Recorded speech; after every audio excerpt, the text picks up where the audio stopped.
Hi there, this is part one of the Explaining History Advanced Audio Coaching new module on Russia.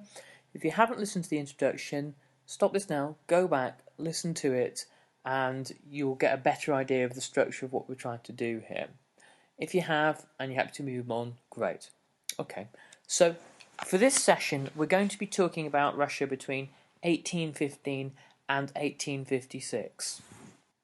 And we're going to be exploring how Russia responded to the challenge of modernity that was sweeping westwards from Europe and that had swept westwards from Europe during and after the Napoleonic Wars. So before we go any further, we need really to get a better idea of what we're talking about in terms of modernity. And the modern world that was emerging in the 19th century was the product of two revolutions. The first of those revolutions was the French Revolution, that began in 1789 and really was defeated in 1815 with the fall of Napoleon. And even though Napoleon was defeated, the ideas that he helped to export across the continent that found their beginnings in the French Revolution lived on and fundamentally affected the entire nature of the 19th century. The ideas that were espoused by the French revolutionaries, the Jacobins and the Girondins, were those of personal liberty, the Republic, freedom from the church and the separation of church and state, constitutional government, and a system of science and knowledge and education based around rationality and evidence, and a rejection of the superstitions and backwardness of ancien regime Europe. They proposed really the modern ideas of statehood, that all citizens of a particular nation state were equal in the eyes of the law, and all citizens were fraternal brothers or sisters, if you like, that they were equally part of the nation, responsible for the nation, and responsible to the nation. They were national citizens. This meant that they had obligations as well as rights. In times of war, they were expected to fight the Napoleonic Wars, and indeed before the Napoleonic Wars, the French Revolutionary Wars, where the revolution was in desperate danger, were the first instances of total war, where the entire citizenry is mobilised, where there is a levée en masse, and all citizens are responsible for either fighting or providing services to those who are fighting, particularly food and lodging. And this is in the interests of preserving the revolution, which it is assumed has been carried out on behalf of the people of the nation. So the French Revolution created some very new political and social ways of thinking about the world, of how individuals thought about themselves, how they thought about their social superiors, what they felt that their obligations to society was, and what they felt the obligations of the rich to society were. The fundamental enemy of all of this in the eyes of the revolutionaries was the idea of autocracy, that one man had the right to rule, presumably bestowed upon him by the Almighty, a divine right to rule, if you will, and that the laws of a nation could be left in the hands of one individual who had some fundamental and inherited better understanding of the nature of that society. The other revolution that begins in the late 18th century and really finds its ultimate expression in Britain in the 1830s and 40s was, of course, the Industrial Revolution. There had been a process of industrialisation probably since about 1750, and by the turn of the century, in fact by the late 18 teens to 20s, the changes this industrial revolution is bringing are starting to cause some huge challenges. The mass migration of people from the countryside to small towns which explode into cities, and the unplanned, unregulated birth of modern capitalism, the appearance of these dark satanic mills, these chimneys pumping out dark soot, slums, and the birth of cities like Manchester and in South Wales, Merthyr Tydfil and Cardiff, present these unprecedented challenges to a society that has never seen such a thing occur. Not only did Britain see this phenomenon, but of course the rest of Europe and later on the New World as well. And it's these challenges that begin to really shape the modern world. Because, of course, the other thing that is born in this period as an industrial working class, first and foremost in England, but then, of course, the rest of the continent sees the development of an urban industrial working class throughout the 19th century. And the mercantile and banking and white collar and legal concerns that manage and administer this new developing world are Europe's emergent middle classes. By the mid-century, we are starting to see a Europe that is connected by steam train, a Europe that is exporting its markets and military might around the world and its finished goods, and a Europe that is virtually unrivaled in the amount of material wealth that it can generate. And by 1850, Britain is the foremost industrial power in the world. And it's interesting that we've got these two examples of Britain and France, and we're now talking about the 1850s, because in 1854 to 56, Britain and France both demonstrate what their new industrial and organisational, logistical and scientific might is capable of by defeating Russia in the Crimean War and thusly rendering to her a terrible humiliation from which the Russia that had existed from 1815 onwards never recovered. But that's kind of getting ahead of ourselves. I don't want to start there per se. I want to go all the way back to 1815 and Russia's triumph over Napoleon. Napoleon Bonaparte had invaded Russia in 1812 and had been soundly defeated. Alexander I, the Tsar of Russia at the time, had dared to defy Napoleon in refusing to join in the economic blockade of the United Kingdom, thus shutting the United Kingdom out of all European markets. And Napoleon understood that the economic strategy of Britain was to take the resources from her empire, manufacture them into finished goods in the UK and sell them into Europe as the largest market for Britain. And by shutting off Europe, the British could be brought to their knees. In his defiance of Napoleon, Alexander suffered the fate of invasion. But there was a darker fear at the heart of the Russian nobility. The Russian nobility saw Napoleon's invasion not just as the imposition of foreign rule over Russia, which would have perhaps been relatively tolerable. In fact, a great many of these nobles spoke French and were aristocrats of kind of a European cosmopolitan heritage anyway. They were men who had been educated in the capitals of Europe and had been part of a kind of a European aristocratic world. So being chastened by France wouldn't have been the worst thing in the world, and some kind of sovereignty would eventually have returned to Russia anyhow. What they feared was the social revolution that Napoleon might potentially bring to Russia. Everywhere across the continent that Napoleon had gone, he had spread, in some form or other, the ideas of the French Revolution, and the most frightening one for the Russian nobility was the idea of liberty, and particularly what they saw was the potential for the emancipation of the serfs. Most of the Russian economy in 1815 was based on serfdom, which was a kind of bonded labour and chattel slavery that kept the majority of Russia's labouring agrarian poor as little more than possessions of the nobility.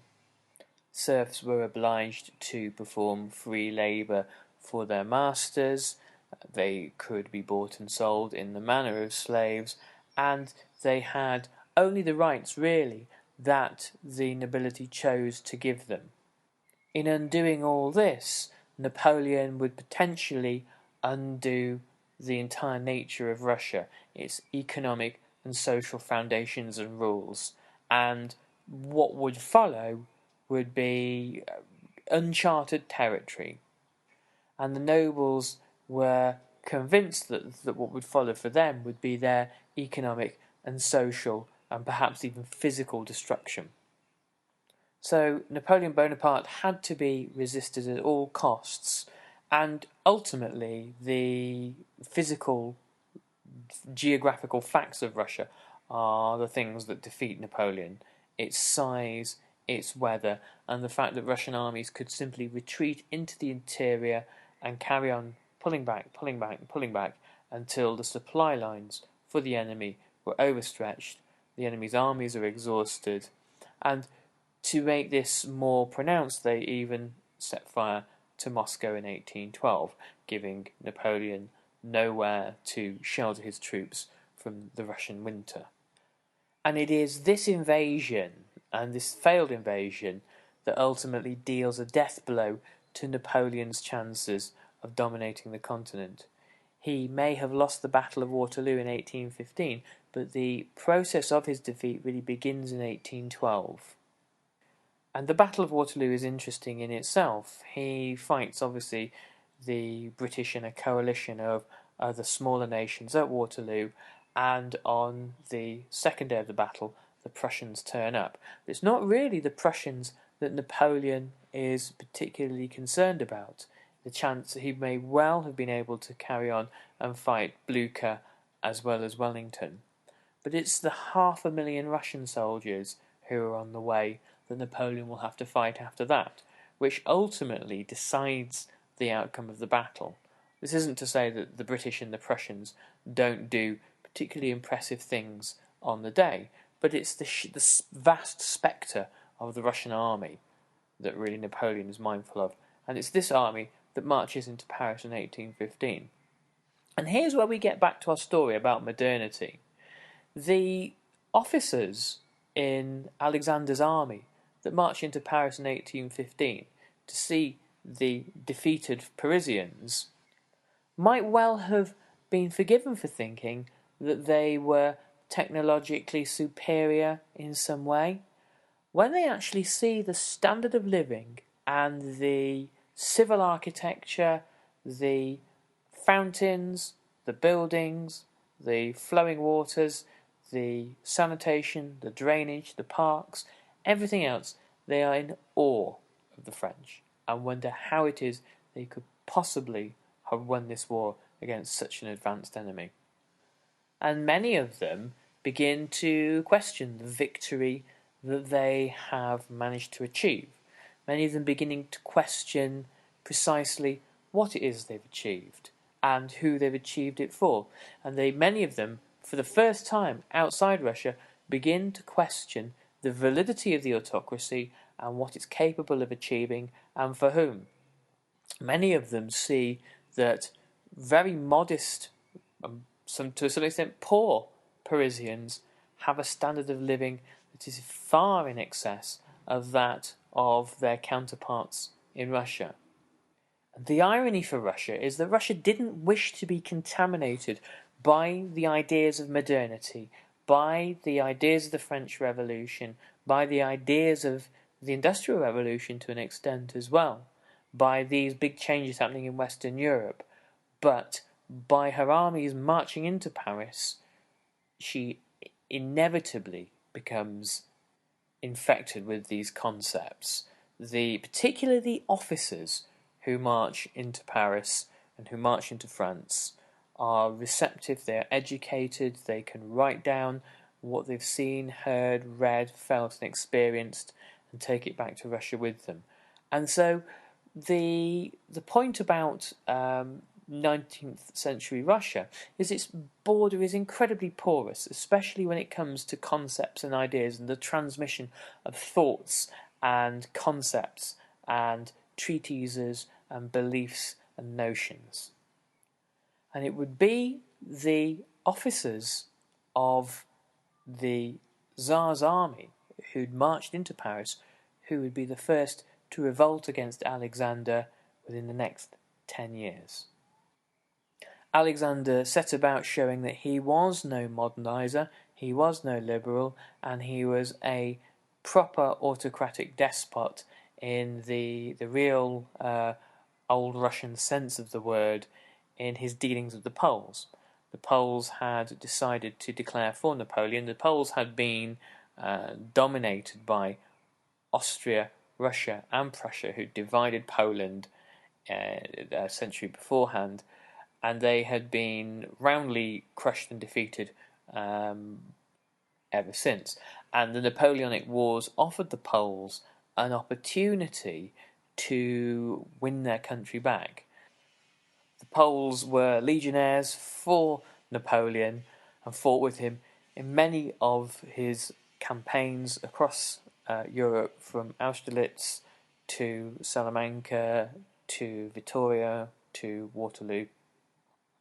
And the Tsar of Russia Alexander was in no mind to forget this betrayal as he saw it. He insisted that the Poles were his subjects and mercilessly crushed and suppressed the Poles after 1815. And the news of Alexander's violence towards the Polish nation was widespread across the continent. There were some great misgivings amongst the British delegation at the Congress of Vienna, which was the post-Napoleonic War set of discussions designed to create a settlement to the Europe left behind by Napoleon. The British, led by Lord Castlereagh, were not particularly happy that they had to make a number of compromise deals with Russia and with Alexander.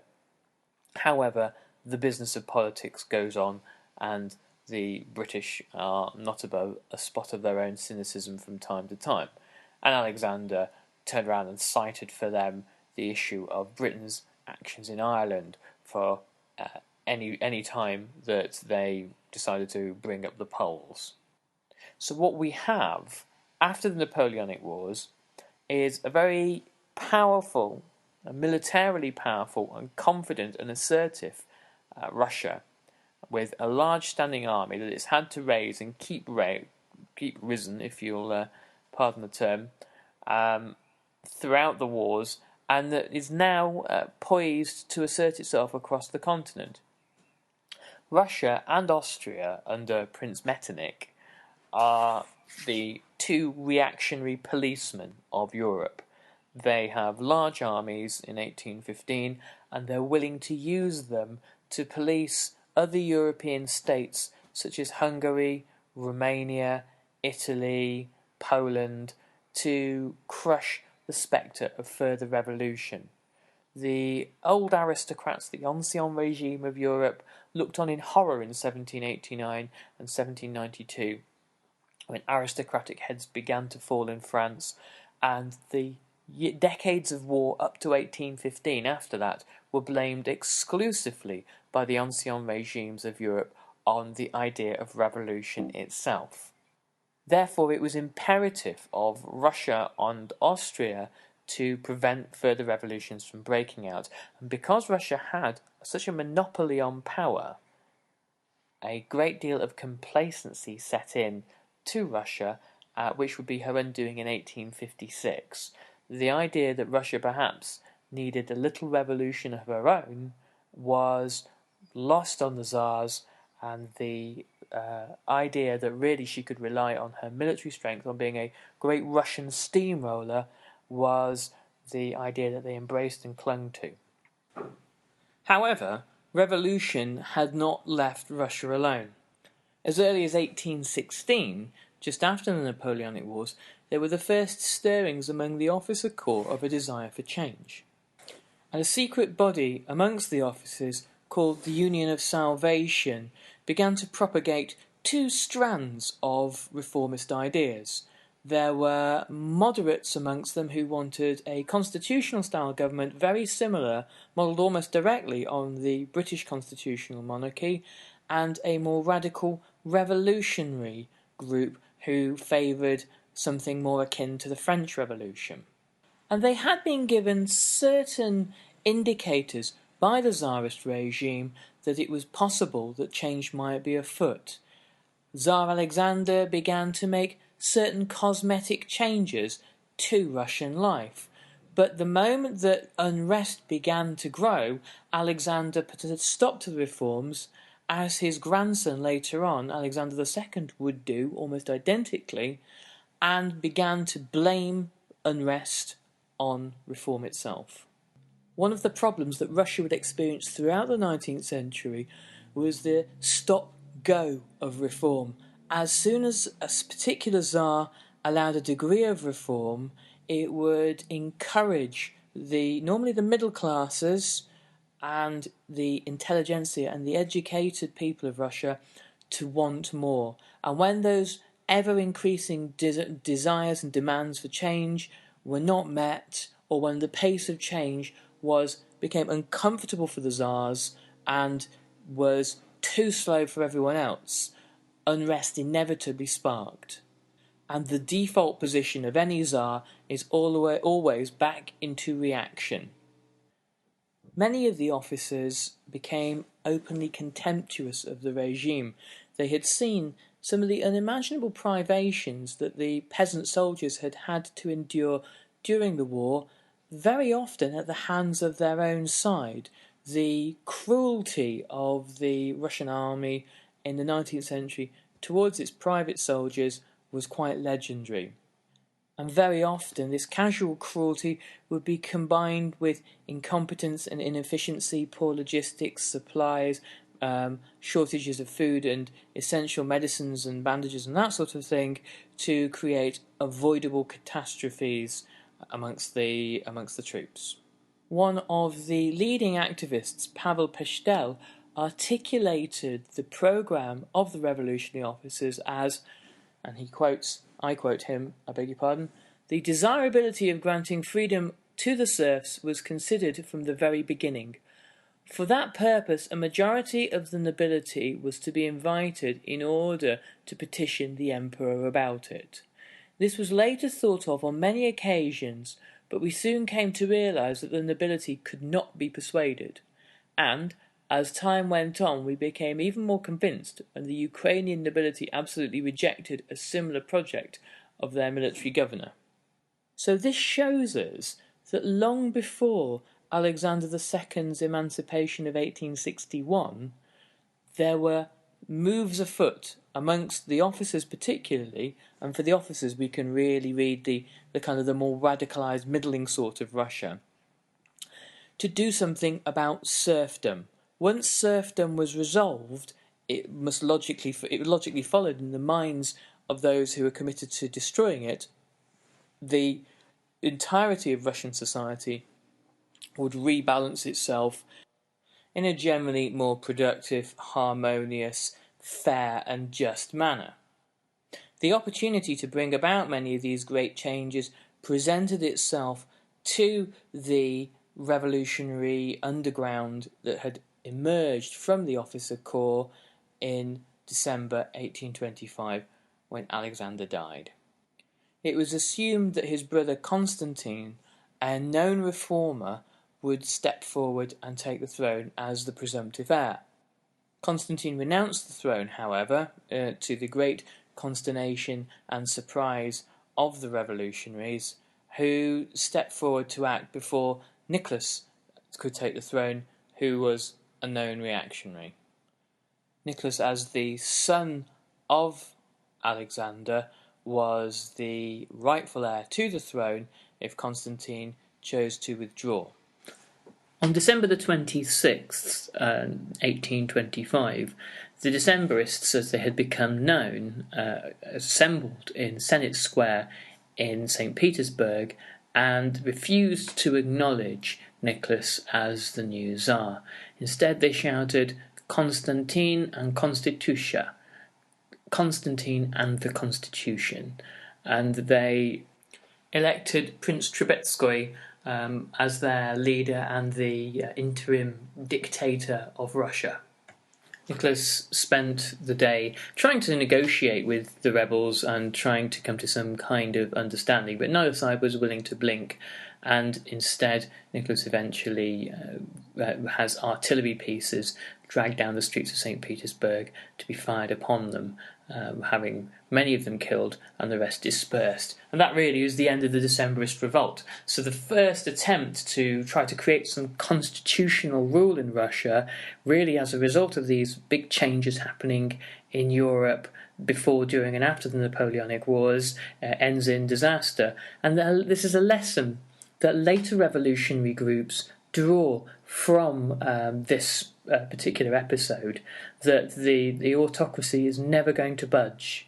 And one of the things that Russian revolutionary groups tend to do throughout the 19th century is look back to the previous episode and try to work out really what went wrong. They are amazing students of history, and sometimes a little kind of trapped within the history that they're observing.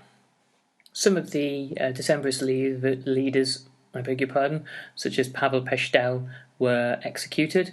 The rest, however, were shipped off to Siberia and sent into internal exile in the time-honoured manner of the Russian Tsars.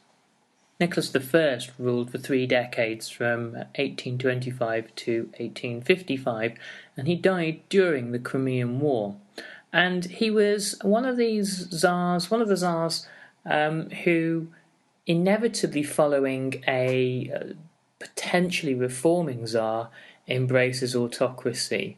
Not the brightest of his line, Nicholas I was not really gifted with the intellectual ability of his father, and instead was more of a standard autocrat who viewed military might and the ability to crush opposition as the only real criteria for rule. And it's this kind of thing that stores up immense problems for later on. As I said earlier on, there is this stop-go reformism. We've seen Alexander I as having the beginnings of reformist instincts, and his son Nicholas being profoundly anti-reform. But it's Alexander II that opens the kind of the Pandora's box of reform. And I think that really, instead of looking at the Russian Revolution as being an event in 1917, what we can do is look at the Russian Revolution as being a revolutionary period that really begins in 1861, when Alexander II sets the serfs free. But again, we get ahead of ourselves. So now I want to talk a little bit about the experience of the Crimean War. Without delving too deeply into the Crimean War, it's definitely a story for another time.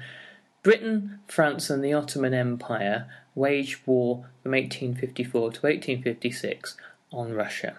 The reason they do this is various. The weakening Ottoman Empire, the Muslim empire south of Russia, that runs really from the Balkans all the way through to Arabia via Istanbul, had become increasingly weakened throughout the 19th century, and Russia began throughout the period to control it more and more. Britain saw the route to her empire in India as being really through the Ottoman Empire. The Suez Canal hadn't been built yet, but the overland gap between the Red Sea and the Mediterranean Sea at Sinai was a very convenient sort of train and camel route for British goods coming to and fro across that little peninsula. The problem that the British had was that they had always suspected that Russia had designs on India, and Russia was moving southwards. Russia's borders are moving southwards throughout the 19th century, threatening the Ottoman Empire, and Britain, no fan of the Ottomans, was happier to see a weak Ottoman Empire instead of no Ottoman Empire at all and strong Russian presence in the region. So the British propped up the Ottomans to keep them, weak but still there, and a barrier to Russian expansion and ambition. In France, the Emperor Napoleon III, whose popularity had been somewhat in decline throughout the 1850s, saw an opportunity to appeal to the patriotism of his countrymen. He was effectively a dictator in France, and he saw that the ownership or the management of holy places within Palestine, Jerusalem and other holy areas within what is now Israel, was a contentious issue. The Russian Orthodox Church believed that they had the right to administer the holy places, and the Catholic Church, mainly backed by the power of the French, believed that they did. Napoleon saw how he could capitalise on this situation and use it as a means of rallying French patriotism behind him, and he allied with Britain to make war against the Russians in Crimea, which is in southern Russia and able to be accessed via the Black Sea. The British and the French land at Crimea and lay siege to Sebastopol, and within 2 years defeat the Russians. The British campaign is marred by incompetence and by a lack of supplies, and the French campaign, it goes rather more smoothly. But the one thing that the Russians realise is that might no longer works. Vast forces no longer work. They enormously outnumber the British and the French, but the British and the French have rifles that have a longer range than those of the Russians. They have artillery that is better targeted. There is one story, I'm not sure how apocryphal this one is, of an astounded Russian navy seeing iron-hulled British and French ships sailing into the Black Sea and being mystified as to how metal can float. There is a railway line from Inkerman all the way up to Sebastopol, designed to help the British take artillery shells and equipment all the way to the front line, enabling them to lay siege to the city of Sebastopol. This level of technological advancement is something that the Russians find it hard to grasp, how any army can be so sophisticated. The British and the French lay a telegraph line all the way back to Paris and London, so both governments and, more importantly, the national newspapers, who are feeding the nationalist frenzy at the time in both capitals, can have up-to-date reports. When it's realised that the British are treating their own soldiers appallingly in military hospitals, it's possible to actually send out doctors, and nurses, including the eminent Florence Nightingale, to help to remedy the situation. These are the kinds of things that the Russians seem to be unable to do. So, when Alexander II comes to the throne in 1855, his father Nicholas dies really kind of a broken heart, if you will, during the Napoleonic Wars. He recognises ultimately that there is a powerful lesson to be learned here about modernisation and modernity, and that if it is not learned, then Russia will go under. Russia to Alexander is balanced on a very, very unstable platform, and that platform is the peasantry, or the serfs as they are at the moment.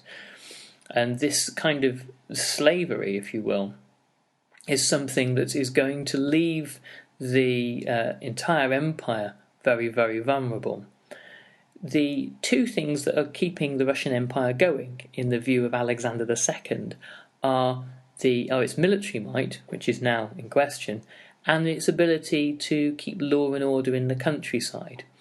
The lack of military power, or the military weakness that's suddenly been exposed, means that there is an immense blow to national pride, but it also means that any uprising in the countryside as a result of the hardships of serfdom could leave Russia hugely vulnerable and unable perhaps even to protect her own borders, which could lead to the fragmentation of the empire.